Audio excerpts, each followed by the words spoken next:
given the outcome of the election, you now have this soul searching that is happening. And James Carville is weighing in. And as Berman told me off camera, it's like this was James Carville unplugged on the soul searching that Democrats are doing. What seemed to tee him off in what I'm about to play you is the campaign conversation around whether or not Kamala Harris should have done an interview, gone on Joe Rogan's podcast, and what impact that would have had. Let me play what Carville's take on all this is.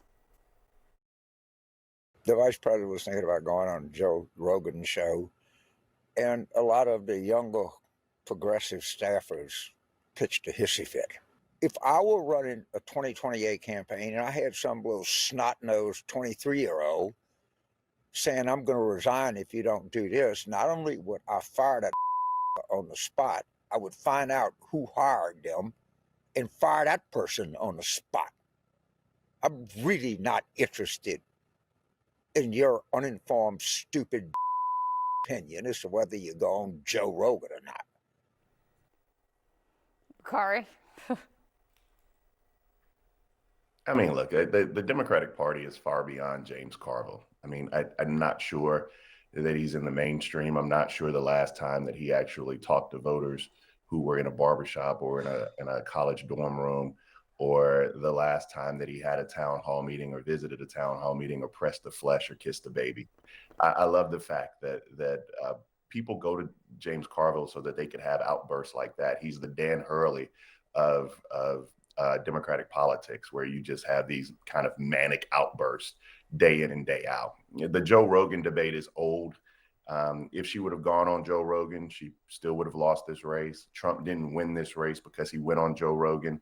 It's hard to win a race when 75% of voters say they were better off 4 years ago than they are today. And, you know, we had this podcast yesterday on Pod Save America where you know, all of the campaign staffers decided to call up and go to Pod Save America. It was disappointing at best, hearing their lack of self-awareness, their lack of self-reflection, the inability to figure out a way in which you could win this race simply providing messaging and saying that we're up, whereby you don't believe that in your heart of hearts to be true.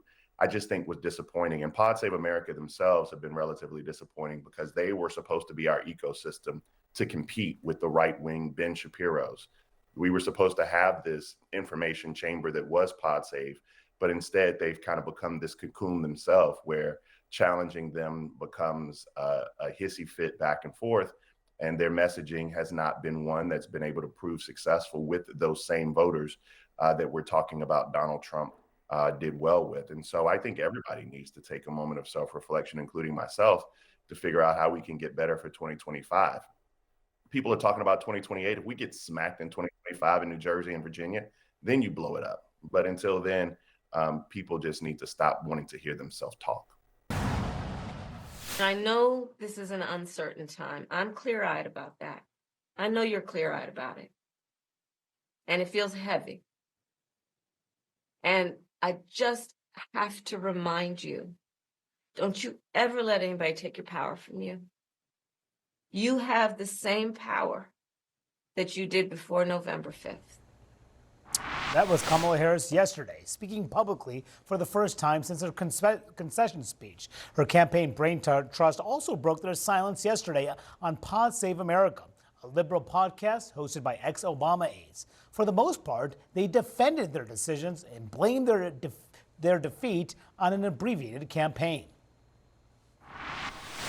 In 107 days, you know what typically takes us a year and a half, 2 years in a presidential campaign. There was a price to be paid for the short campaign. In a 107-day race, it is very difficult to do all the things you would normally do in a year and a half, 2 years. And it's honestly a lot shorter than 107 days. We had a Democratic candidate get in 107 days out. This isn't the problem of a 107-day campaign to solve. I mean, they're blaming. Yeah. It doesn't seem like they're blaming themselves for any decisions they made. They're not blaming Biden directly, but there's a subtle blame for Yeah, Biden. this wasn't a confessional. We weren't going to get a bunch of mea culpas from them. They did take a clinical look at what went right and what went wrong with the fact pattern that they were given in the campaign. And when you listen to what they say, they'll kind of admit to some tactical mistakes, which we could probably all kind of agree at this table. But the big strategic direction or questions of the campaign were out of their control. And that's the decision about 2 years ago when Joe Biden decided to run, Thanksgiving 2022. And that sort of set things into motion. And that was the hand they were dealt with. And they're explaining how they played the hand they were dealt with. But again, I didn't hear a lot of contrition there. And as Jeff and I were talking about it, the internet doesn't love this interview. Not at all. I mean, usually when you're explaining you're losing, this is they lost and they're explaining, but they still, look, you can't explain your way out of this loss. But a couple interesting things. David Plouffe said he thought the most effective Trump ad was on Bidenomics. He said that was really an anchor and a weight on the vice president. But interesting, many questions about how she responded or didn't respond to the trans ad. That was one of the Trump campaign's most successful, from their view,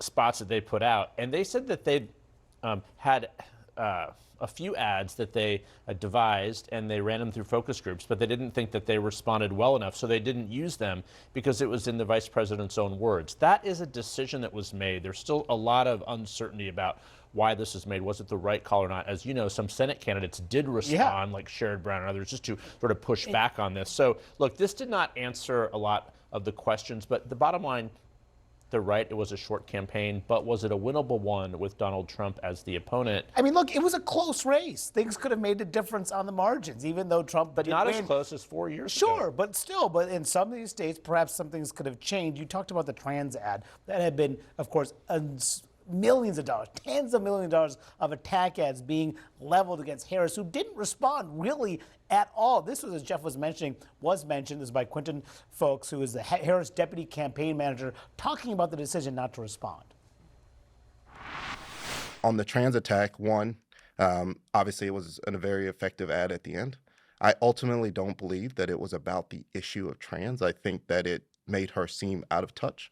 And it was sort of a pseudo-economic ad underneath it. If we spent this entire race pushing back on immigration attacks or crime attacks and pushing back against trans attacks, at what point are we bringing Trump down and or introducing the vice president on our own terms? We're playing on their field. So they're saying they're playing on their field, but if you're not responding, you're getting defined by those attacks. Absolutely, and that's what Donald Trump's team went into this when Kamala Harris became the nominee. They went into this with the intention of trying to define her as an out-of-touch, far-left liberal. And for a while, it wasn't working. But at the end of the day, ads like this, coupled with the fact that Harris didn't respond to them, helped define Harris in the way that Donald Trump's team wanted them to. And the one other point I'll make on, how close the margins actually were, that's true, right? Donald Trump did win all of the battleground states, but the numbers are fairly close. But at the same time, I hear a lot of Democrats talking about this and saying it is a bright spot for them. Maybe this is me speaking as a former athlete, and I use an aggressively former athlete, but a loss is a loss at the end of the day, right? So this is sort of them looking for those tiny bright spots. But when I used to go to my coach and say, well, I lost in a third set tiebreaker, he'd say, you still lost. It's still an L next to your name. And it's not just those anti-trans ads, which Donald Trump and Republican allies spent millions on traditional media. It's that those narratives also spread across that online information ecosystem that Trump dominated, that Vice President Harris wasn't on nearly as much. She got on it, but a little bit late. And I was talking to Democrats in the aftermath who said that two things stood out to them. The amount of people that believed those anti-trans ads, people who were in their own communities, and the fact that she didn't respond to them, and also the amount of people that believe that Democrats were out of touch on things like electric vehicles and gas-powered cars, that they kept hearing that over and over again in their swing states. And the fact that they feel as though Harris and Democrats as a whole didn't have any response to that was a big problem.